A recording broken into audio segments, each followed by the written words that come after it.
పశ్చిమాసియా సంక్షోభం పరిస్థితులను ప్రజలు అర్థం చేసుకున్నారు కానీ వైసీపీ మాత్రం ముసలి కన్నీరు కారుస్తుందన్నారు తణుకు ఎమ్మెల్యే ఆరుమిల్లి రాధాకృష్ణ. పశ్చిమ గోదావరి జిల్లా తణుకులో పెట్రోల్ డీజిల్ ధరలు పెరిగాయని వైసీపీ చేసిన ధర్నా హాస్యాస్పదంగా ఉందని విమర్శించారు. దోచుకో దాచుకో తినుకో అనే పేటెంట్తో వైసీపీ ముందుకు వెళ్తున్నారని అన్నారు. అధికారాన్ని అడ్డం పెట్టుకుని దోచుకోవడమే పనిగా పెట్టుకున్నారని అన్నారు. వైసీపీ ఎన్ని కుట్రలు చేసినా కూటమి ప్రభుత్వం పారదర్శకంగా పనిచేస్తుందన్నారు. క్రూడ్ ఆయిల్ ధరలు తగ్గిన వెంటనే పెట్రోల్ డీజిల్ ధరలు తగ్గిస్తుందని వెల్లడించారు.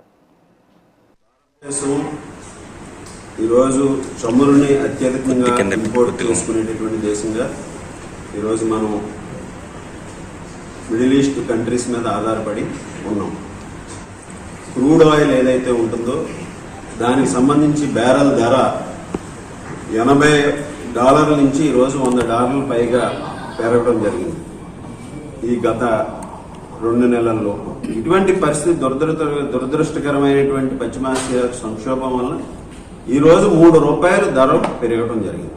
దానికి ఈరోజు ప్రజలందరూ కూడా దేశవ్యాప్తంగా ప్రజలందరూ కూడా ఇటువంటి పరిస్థితిని అర్థం చేసుకున్నటువంటి పరిస్థితి, ఈరోజు అందరికీ అవగాహన కలిగినటువంటి పరిస్థితి.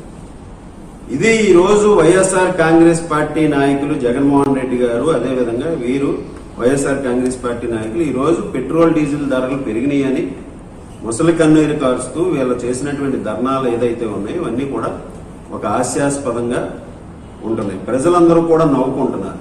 ఈరోజు ఉన్నటువంటి పరిస్థితుల్లో ఏ విధంగా ఇది పెంచారనేది వారు కనీసం దాని మీద అవగాహన చేసుకోలేక ప్రభుత్వం ఏదో పెంచేసింది పెట్రోల్ డీజిల్ ధరలని వీళ్ళు ముసలి కన్నీరు కాస్తూ ఇటువంటి ధర్నాలు చేయడం ఈరోజు పూర్తిగా హాస్యాస్పదం. ఎందుకంటే వీళ్ళకు ఒక పేటెంట్ ఉంది. వైఎస్ఆర్ కాంగ్రెస్ పార్టీ నాయకులకి జగన్మోహన్ రెడ్డికి స్థాయి నుంచి కింద స్థాయి వరకు కూడా జగన్ అండ్ కోకి వాళ్ళ పేటెంట్ ఏంటనేది ఈ రాష్ట్ర ప్రజలందరికీ కూడా